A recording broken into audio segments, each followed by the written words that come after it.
Hi, I'm Nicole. I'm Lori. This is Oregon Trail Stitching. Yay. Yay. All right.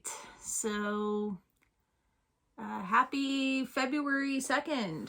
Yes, Groundhog's Day. Yep. It's been a while. We're just Been a checking in. while. Yeah, just checking in with our cross stitch family. I think the last time we talked was just before Christmas. Probably. Mm-hmm. All right. Well, What do we have today? well, we've got the usual. We got some finishes. Part of why it took so long. We wanted to have some finishes to share with you. We got some whips. Mm-hmm. We've got a couple starts that we've got in the queue. My favorite holiday is coming up next month. St. Patrick's Day. Yep. And then we have a little bit of haul. So A little bit of haul. Yep. Yeah. So right. Go ahead and get started. So I had been talking about the advent calendar ornaments, and I got 6 done before I kind of decided that the holiday season was over. So you'll just continue next year? Yeah. Maybe or later this year. Yeah. Maybe start a little earlier. I've got 6 down, 18 to go. Mm-hmm. So the job's smaller. So right now I've got them not as ornaments, but displayed in just a little photo cube. And this, I think, was like from Michael's? $3 at Michael's. Might be $4 regular price. Got a few of them on sale. So what I did was I added little numbers. Oh, that's really shown up nicely. Yep. Yeah. So. And that photo cube is just perfect for that. Perfect size. I believe these were 23 by 23 stitches on 14 count Aida, which makes it fit really nicely with a little bit of a border. That's fun. That's a neat way to do it. Oh, and best for last. Love the cat. Yep. So 6 down. Awesome. I might add the fun fabric if I want to dress up the border a little bit at a later time. Or maybe use it to dress up the edges of the cube. I don't know. Did you have to do any special backing on this, or what did you end up doing? So I will admit I was probably a little bit bad and used just that adhesive roller tape thingy. And I was having some trouble. Adhesive roller. Like the tape roller you can find in like the scrapbooking section. Oh, usually that's acid free. Well, yeah, I'm not worried about it being I am worried about it being acid free. I'm finding that it's not holding the fabric very securely, I guess, because Aida is just kind of heavier. So I might take it apart and do some more surgery on it to come up with a little bit more secure solution. Some of them aren't super straight. I just kind of wanted to get them into the cube to share with you. And in your Advent ornament collection, how many do you have? 24? 24. So I've got 25% of them done. And it'll be a series of 3 blocks, right? 4. 4. Remember, that's the problem that we ran into. Yeah, that's right. I didn't count right. So it's kind of important when you're a cross stitcher. Mom was out on a little haul hunt and saw these and thought they might be fun for some finishes. And the math wasn't mathing, and she got me 3. And I said 6 times 3 is not quite 24. So thankfully, they were still on sale. That was last month. Yeah. Yep. And I mean, But all the big craft stores, they've got sales on those types of things pretty regularly. But really inexpensive at less than $3. That's a great finish frame. Yeah, and fun for little smalls. I mean, I can definitely see, doing something kind of fun for a like a smalls exchange or something. I did pick up an extra cube. Or this was for Christmas, but yeah, doing a different holiday or or letters. Ooh, like the like blocks, the fancy letters, and make it like blocks. Or some alphabet blocks. Yeah, or just, I mean, the possibilities are endless. It's a fun little experimentation. I'll probably see if I can sort of refine my finishing process and either secure them or make them so that they can be kind of swapped out a little bit more easily. But for now, I think it's good. It's safe. No, good job. Another finish. So this one was fun. So this is the DMC free snowman pattern on DMC's website. It's a snowman and a snow globe. And I took a few liberties with this one. I thought that it might be fun to make it sparkle. Oh yeah, I see the sparkle. So I added some beads where the snowflakes were. Yeah, get in close. Love to see those stitches. Yeah. He's got character. Look at that. And then I also, scarf. and then I also did beads for the buttons and the mouth and the eyeballs. So that was a fun little winter finish. A lot of block color though, so that was relaxing? pretty easy. I did have to count kind of carefully. You could see it's very subtle, the little shine on the ball where there's a color change. I did have to count kind of carefully. But yeah, I mean, it was fun. It came together pretty quickly. How do you think you might finish it? I'm not sure yet. It's okay. You don't have to finish it right away. Yep. Keep it in mind when you're thrifting. I do have to. Yep. I do want to be kind of mindful of the beads. That's definitely one that I'll want to put some stuff on the back to give it space. Well, give it space, give it a little bit more structure. Keep the beads on. Cool. But yeah, that one was a fun one. And again, that was a free pattern off of DMC website. Check them out. Cool. So I don't have those are my finishes. Yeah, I don't have a finish. I've been pretty monogamous stitcher on my I call it Gettysburg Address. 272 words. It's all 272 words. So holidays, vacation time, we did a road trip this month, and work and everything. It didn't play out to be able to get a lot of cross stitch time in, but when I could, I really enjoyed putting in a few more letters or words on my Gettysburg Address. This one is from Primrose Needleworks. It is called 272 words, and yeah, I'm not sure where I'm at. I'm down here somewhere. Yeah, you're getting close-ish. Yeah, so I'll hold it up here. I love the thread colors on this. Oh yeah, you want to grab those thread colors and kind of show them up? There's not very many colors. Well, you don't have the blue out. Oh, I thought I did. Oh, well, there's a blue too. Yeah. Oh, here we go. Yeah. Are these all for it? Yeah. Oh, yeah, because these go at the bottom. Yeah, because there is a... So there is a lot of this kind of gold yeah. for the letters. Yeah, I'm going through a few of those. And then there is a blue and maroon. Just a very, very classic. And a different just kind of gold. screams Americana. Yep.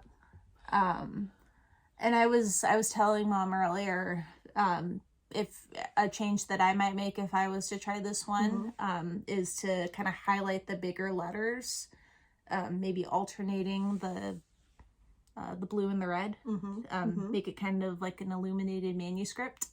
And the way I have, if I do change that, I didn't carry my thread on the big letters, so I could rip it out and do that, depending on what the overall look is. Or add some highlights to it, maybe some back stitching.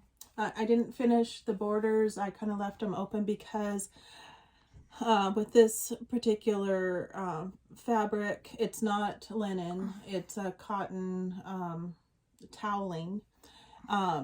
I did get off a bit, so I wanted to hold off putting in the border on the right side until I'm sure I'll clear it. And just make those adjustments. Once you're done with the letters, anywhere you put in the border will be right. Again, that's and so you saw the blue, but here's kind of the rest of the palette. The green kind of comes in toward the bottom. Yeah, I was looking to see if I guess I did put away the blue. Or maybe it fell on the floor, I'm not sure. Dog will get it.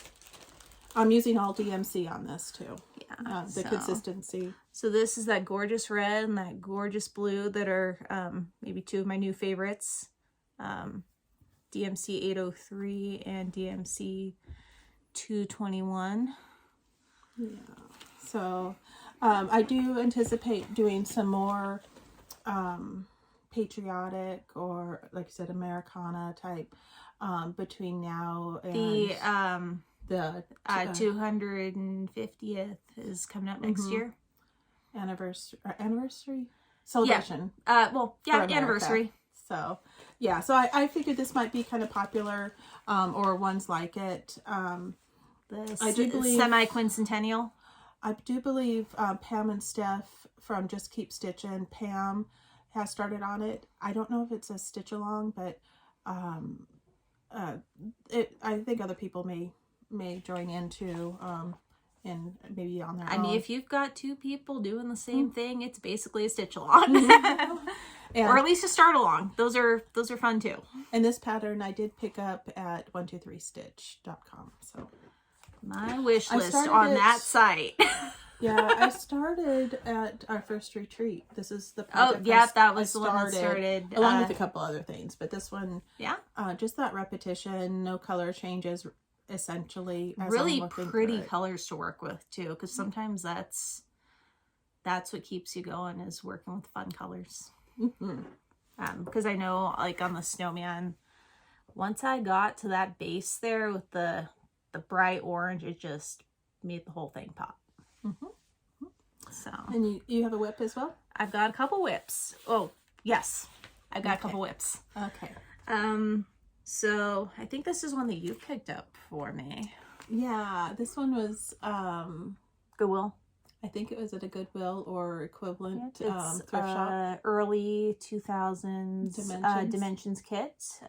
See No Evil. It's got the monkeys. And this one came pre-started.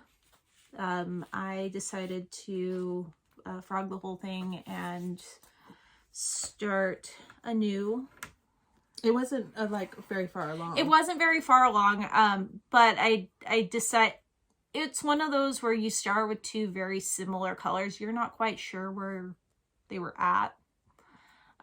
So I wanted to be sure. So yeah, if you're gonna invest the time. So that's the start of the middle monkey. If I'm gonna, so this is the start of the middle monkey. A fun thing about this one that I discovered, so this one involves kind of DIY variegation. So on those vests, the pattern actually calls for using one of two different colors. So combining colors in the taking stitch. one strand of a lighter and a darker. Yep. The other thing you had noticed, and you kept it, was whoever had started before did the tape hem, the oh my gosh, what was this called? Masking tape. Yep. Masking tape, yeah. So Yep. you just kind of stayed with that flavor. Stayed with it for now. You know, why mess with a good thing if it's already not going anywhere? Yeah, cool. This one I started last night, actually. Which pattern is this? So this is from Wild Violet. It's Well, called no, I think I got it off of her Gumroad. it's a Gumroad. So Gumroad, you all out there might know. So Gumroad's kind of a sort of a kind of one-stop shop for a lot of kind of indie pattern designers. Is it for cross stitch only? Cross stitch, embroidery. There's like I think knitting and crochet. So kinds of fiber arts. Fiber arts. Or needle arts. Yeah. So this is from Wild Violet. I got this one a while back. Count twice, stitch once. It's a pretty simple palette, 5 colors. Oh, I apologize. Did you say it was free, or did you get it? I believe it was. I believe it was free. Okay. Or like pay what you want.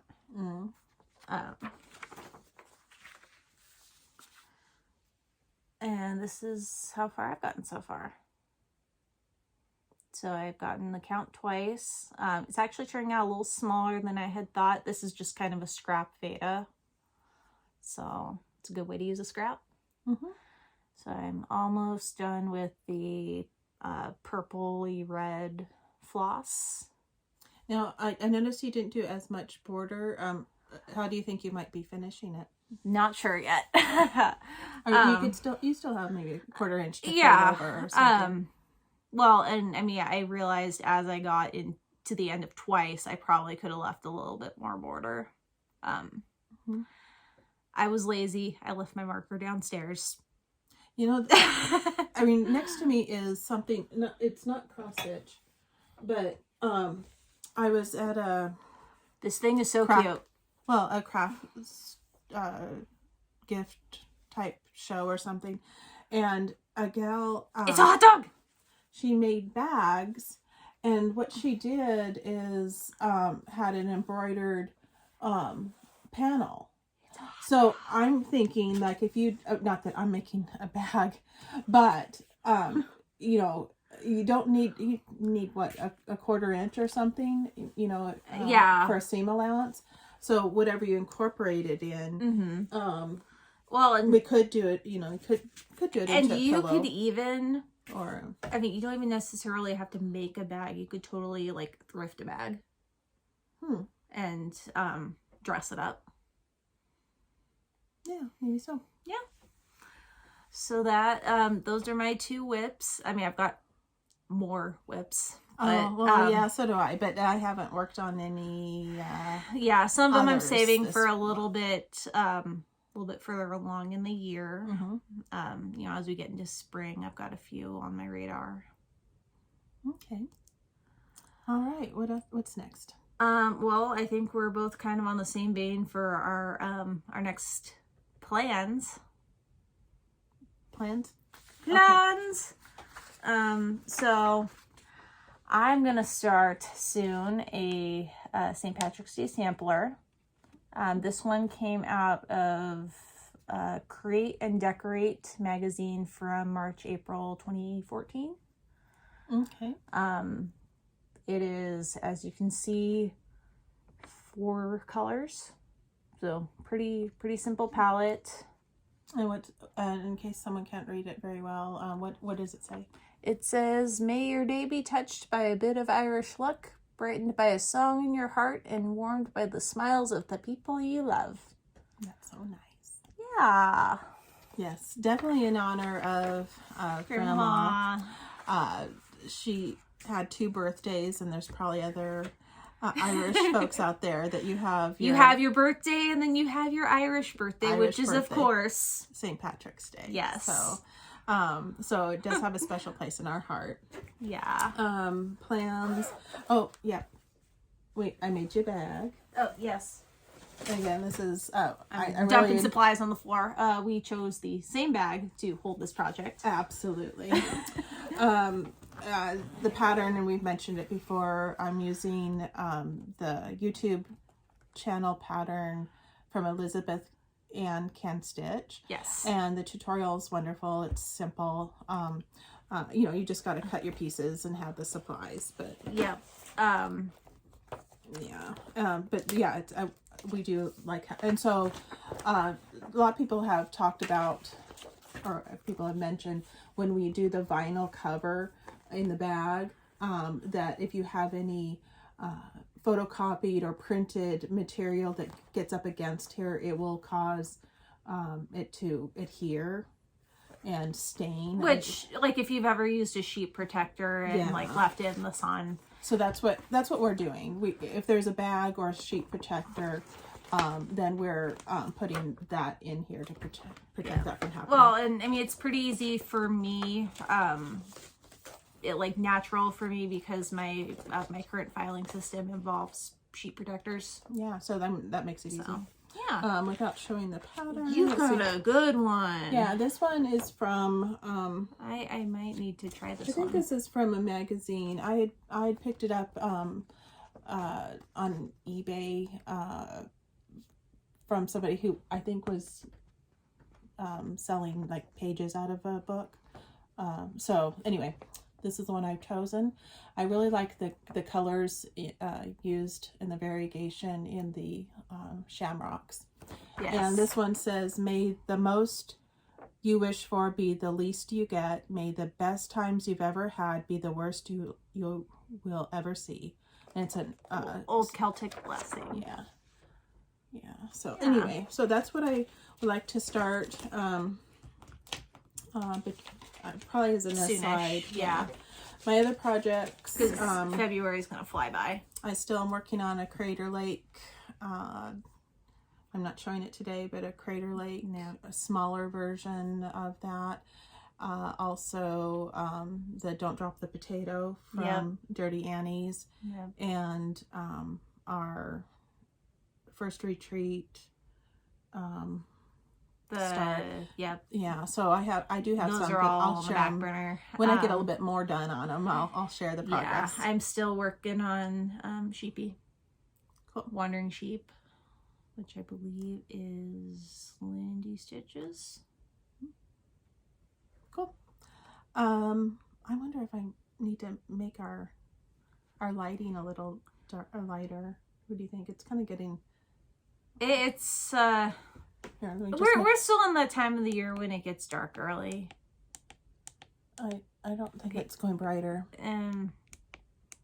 Well. All right.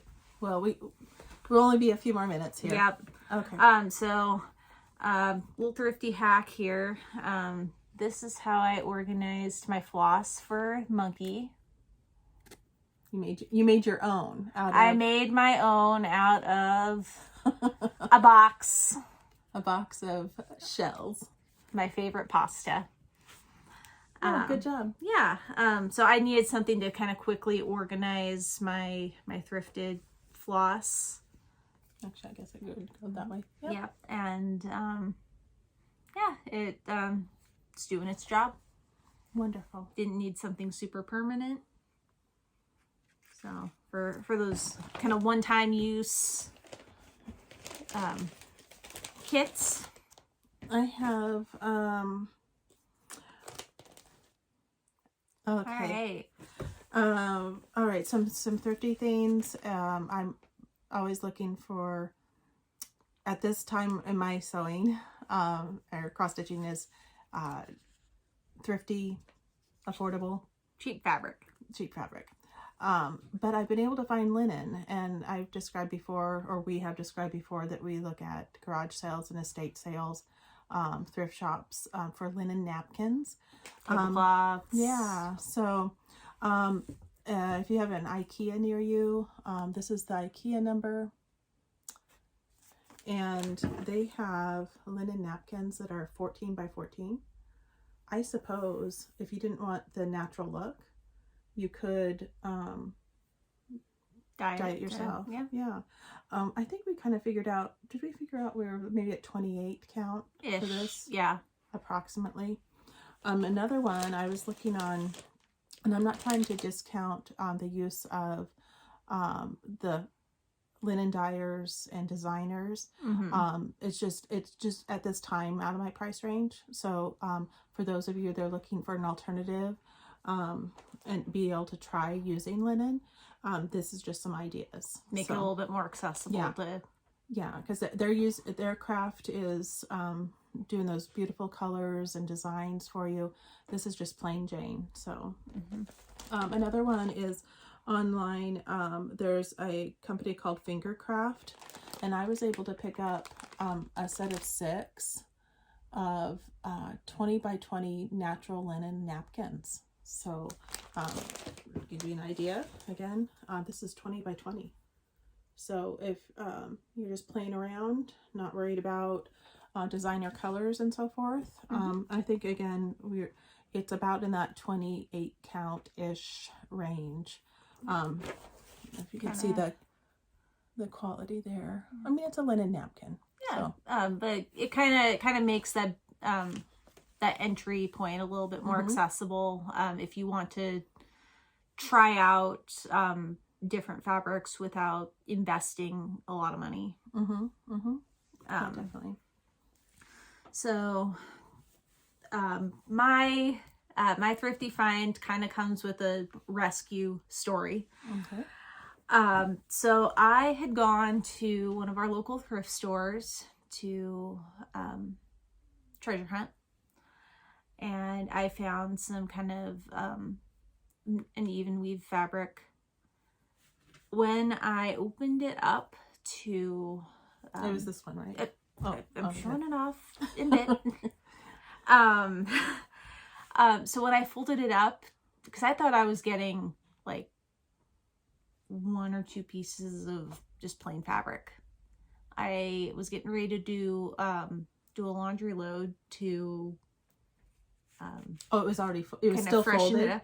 Yep. So folded up inside one of the pieces of fabric was this gem. That's pretty. Yes. I don't know, get a little bit closer on those stitches, because there's some specialty stitches in there for sure. Yeah, right? So this is definitely kind of embroidery. I can't remember what they call these ones. I don't know if it's called a bullion stitch. I'm not sure. Yeah, there's a lot of specialty stitches in there. Yep. It's beautiful. Yep. So it's and we think it's silk too, because it's so it's got a nice shine on it. Yep. We did find out that it's not super color fast. There's a couple spots where it bled in the laundry. My investment was like $0.25, so I'm not sad about it. I think it's still absolutely beautiful. It did do a little bit of a number on the fabric that I had intended on. Oh, I can see a little bit here. Yep. Customization. So, custom dyed fabric. I hear people pay a pretty penny for those. Mine was a happy accident. So it'll be fun to see what kind of project I choose for my kind of bluish, greenish little masterpiece there. Cool. And then I have a rescue. Oh yeah. This one, my husband's now in on this. He was visiting in another town. Went into a thrift shop. In this case, it was Goodwill. At this point, he knows what to look for. He knows what I'm looking for. He looks for books, and I look for the textiles and quilts and things, and teacups. But anyway, for $4.99, this is what he got for me. Oops, got the glare. Yeah. It's the footprints. The footprints poem. Yeah. And I'll just kind of get in a little bit closer there. This is a special rescue, it looks like. It is, because... So, first off, it is... already framed and finished. Custom framed at Michael's. So, very well done. It has an inscription. Mm-hmm. What does the inscription say? The inscription says, "Made by Noni Matthews for Maxine and Tom Tangeny," and it was made in 2002. The names aren't necessarily important, but it establishes provenance. That's a new word for me. So I actually learned about provenance in the last few months. I've always kind of been into Antiques Roadshow. They use that word a lot. Provenance, if you don't know, is basically documentation of the ownership of an item, an antique, a work of art. A lot of times is what they use it, especially when establishing authenticity. They use it for furniture.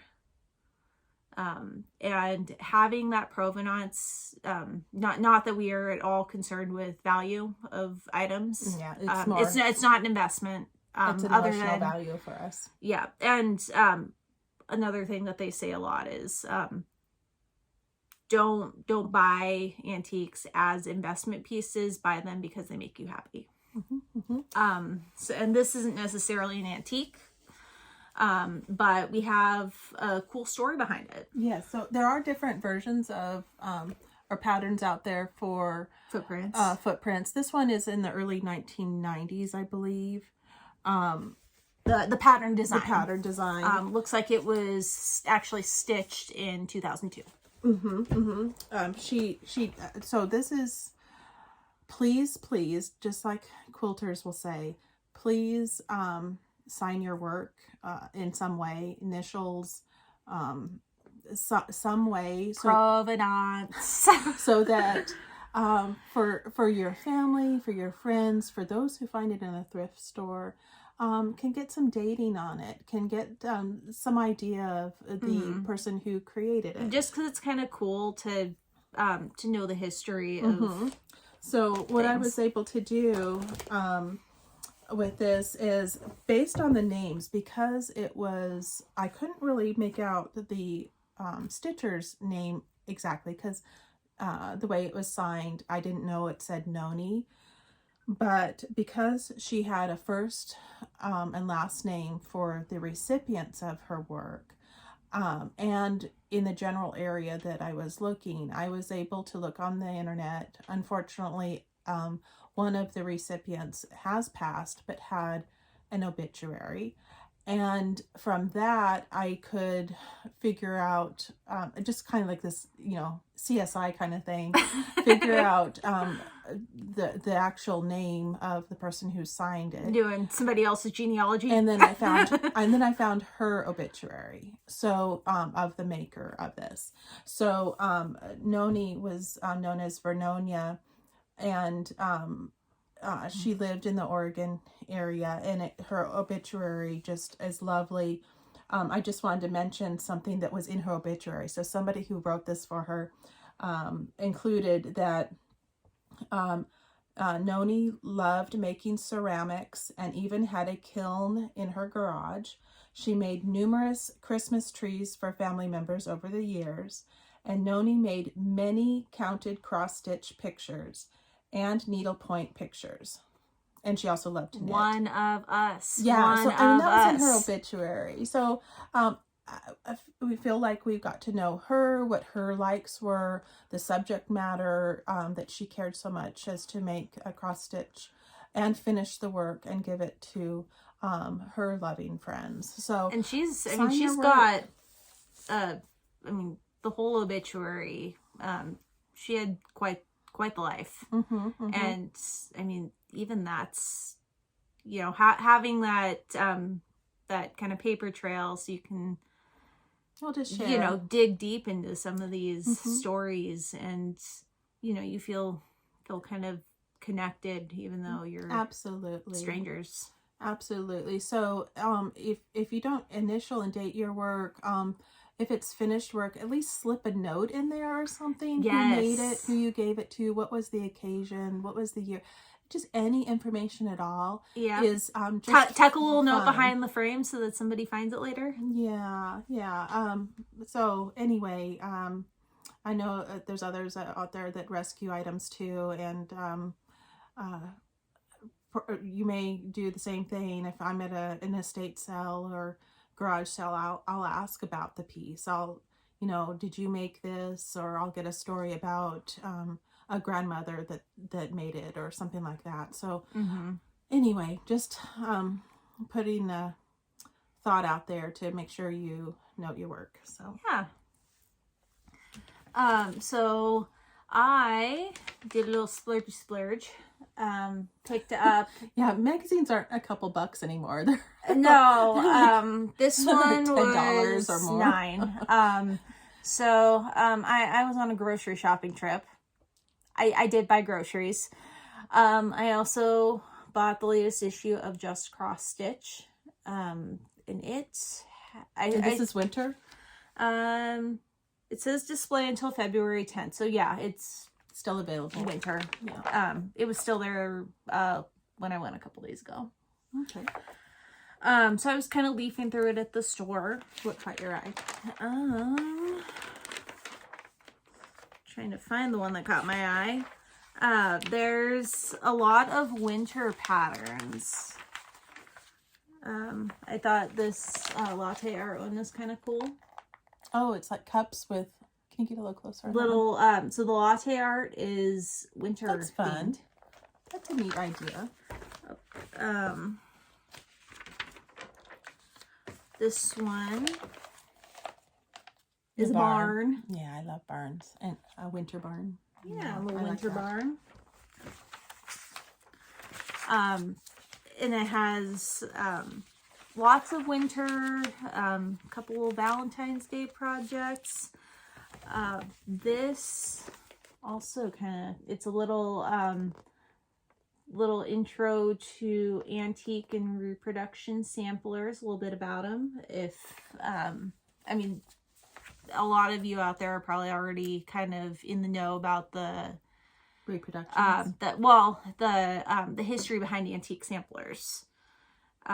So if you don't know, samplers started in the late 18th, early 19th century. It was common both in England and mostly on the East Coast of the United States. And back in those days, families would send their daughters to schools where they would learn boarding schools. Finishing schools.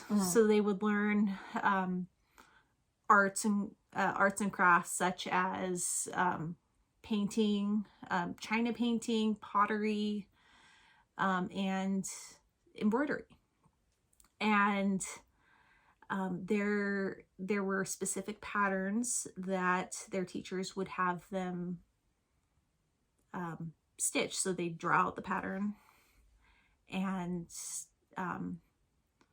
depending on how well the girl did at the stitching, kind of demonstrated her suitability for running a household. And it truly became a like a family household keepsake. You can really get into it. There's you can tell styles of samplers that are connected with specific schools. Rhode Island, Connecticut had really strong traditions. English samplers and American samplers have some differences. So that's that'd be a good article to, it's still available to pick it up and yeah, that's cool. Yep. So there's some samplers in the magazine to go along with the theme. Awesome. There are. Let's see. This one kind of caught my eye in the sort of Valentine's Day vein. What does it say? A bit of fragrance always clings to the hand that gives roses. So that one looks kind of fun. And then... oh, that bowl of hearts. A bowl of hearts. That's pretty. Yeah. Yeah, Just that's neat. little quick thing. It looks like these would come together pretty quickly. Finish is kind of obvious, and you can, I'm sure, dress them up however you want. Put some trim on them. This one, A cat Love is Patient, with the bird on the cat. with the bird on the kitty. And there's some, there's one fall pattern and a Christmas pattern too, for those who want to get a head start on their seasonal stitching.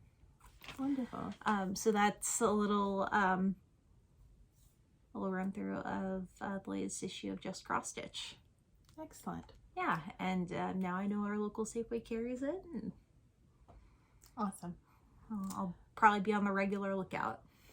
So we'll be both starting in some degree our St. Patrick's Day. St. Patrick's Day, so we'll be able to share that next time. And Didn't you have some needle minders to share? oh, I didn't make them yet. Oh, but well, just real quick. So on my vacation this month, we did make it down to Hoover Dam. Hoover Dam was one of the things. So, of course, in the souvenir shop, they don't have any sewing things, but they do have the pins. The little lapel pins. So I'll make that into a needle minder, just the perfect size. And then that was from the Reagan Library? yeah, we went through down to Simi Valley, just above where all the fires were down there in California, and picked up from the Reagan Library. They had a gift shop, and they had so, you know, again, easy gifts and easy souvenir that becomes a needle minder. So, or at least it does in our case. So, anyway, I think that's it. I think so. All right. Well, happy stitching, everyone. Yeah. Until next time, we're Oregon Trail stitching. Yep. Bye. Bye.